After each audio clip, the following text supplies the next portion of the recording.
besides being down 0-3. Yeah. Coach, obviously, you know these guys are. Orlando's probably going to come in and play their toughest game they played so far. They probably want to close this out because, of course, the Boston-Cleveland series is 2-2. What have you told your guys going into today's game? Well, I mean, we're still alive. I mean, you got to win 4 games to get out of the series, and I'm very optimistic. Hey, we're going to come out and get a win here tonight. I mean, that's the only way I look at it as a coach, and try to force Game 5 back in Orlando.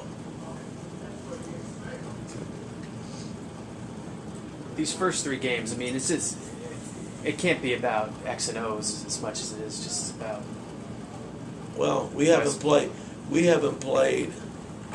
but 3 good quarters in 3 games, and that's that's strange, but that's not us. And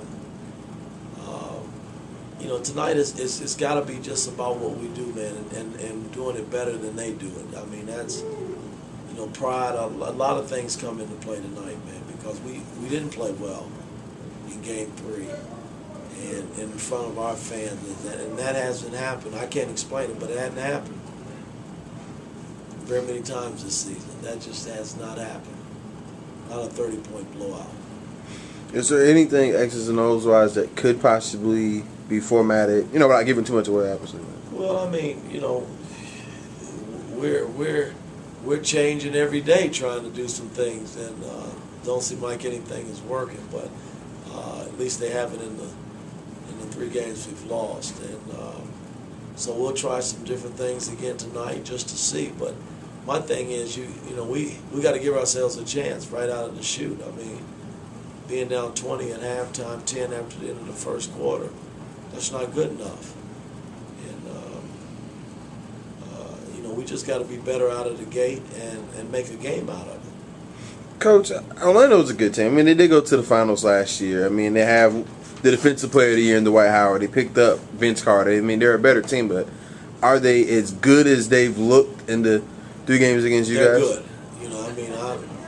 I'm not going to sit here and say that they're not they're a damn good team. They played very, very well on both ends of the ball, and they're making shots,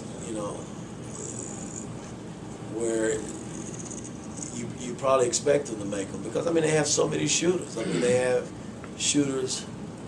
You can't leave no one open. Even in your rotations, you can't. So,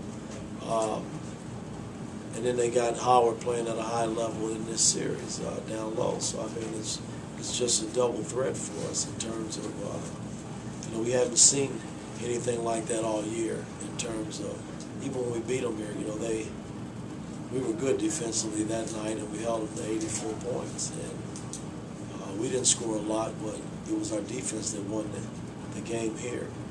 But we haven't even been close in that area. And that's where we got to get tonight in order to win a game. Have you tried any different motivational tactics or any kind of different approach to try to get that? They hear enough from me, I'm constantly in their ear about all kind of things, and those are a lot of things are shared in house, and you hope that they register, which I thought in Game 6 in Milwaukee, my little speech, it registered, and it was a nice carryover in Game 6, and was able to come home and win it. But right now, just don't seem like anything is working for us. But again, until somebody wins 4 games, I'm still optimistic that we can come out of here with a win tonight and force Game 5 back in Orlando. Will you go with the same starting lineup? Yes, I will. Did you allow yourself to think at all coming in here that the possibility that it might be the last time? With your contract. No, I don't think like that. It's. Whatever's going to happen is going to happen, whether I'm here or somewhere else. The only thing I think about when I walk into this office and when I came here tonight is this team is in a better place than it was 6 years ago. My staff and I have a lot to do with that, and that means a great deal to me from a coaching standpoint. Has any player over the past 2 days, Woody, maybe stepped up and been more vocal than usual to Well, I mean, Right I know that they are embarrassed from the other night. You know, nobody likes to be booed at home, by their own fans. But again, we were awful. You know what I mean? And when you're talking about trying to play at a high level, and especially being in the second round, it should be fun and exciting and all out. And it just wasn't that way the other night. So hopefully we'll see a different team tonight. I'm thinking we will. Mikey, that's Josh Smith, 1 block shot in 3 games. Does he have to be more active defensively? Well, he is, but what's happening with that is they space so much with Lewis that a lot of times he's in rotation, coming away from the bucket versus at the bucket once the ball is filtered around. So I mean that's probably why. I'm not making excuses that he hasn't gotten a lot of blocks. Because of the way they space the floor with the shooters. Lewis is not your prototype 4, where you just see him on the back end of that, where that box is. He's spaced, way out in the deep corner, ready to shoot threes. And you don't have a lot of teams that can space fours like that. Having watched Joe on film now, I mean, do you feel like he's pressing, or is it just the shots aren't going in? Or well, he's in a slump. He's struggling. He is struggling. There ain't no doubt about that. But he's not the only one. You know what I mean?